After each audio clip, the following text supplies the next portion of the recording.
Hi, welcome back to Epworth Bible Moments. The stories of women in the Bible, named and unnamed, provide what I like to describe as a literary subtext for the main text, which is usually about men, including a male God.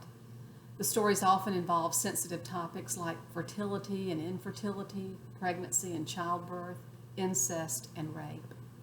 I will try to indicate which of these Epworth moments may not be suitable for small children in case you're using them for family devotions, but I don't intend to skip over the difficult passages, even those that deal with sexuality, like this one today. This is a story about Sarah, Abraham's first wife, and Hagar, his second wife. In ancient biblical times, women did not have control over their own bodies. They belonged to their father until they were married, and then to their husbands. If their father died, they belonged to their brother. If their husband died, they were given to their husband's brother, if he had one. All of this was related to the offspring, mainly sons.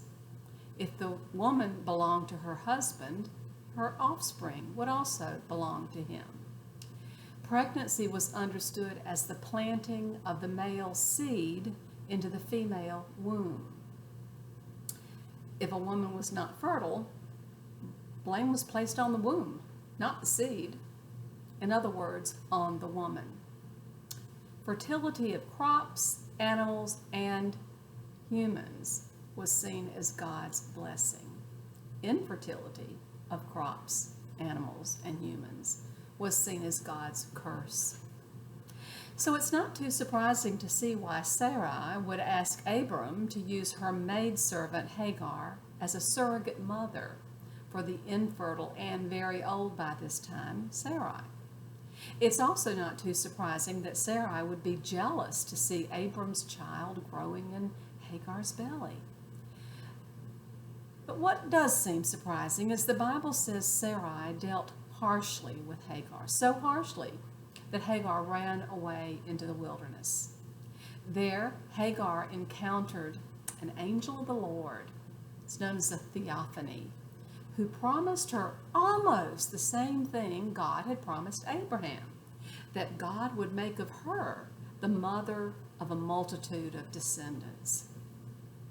Well, she returned to Sarai and Abram and bore a child named Ishmael.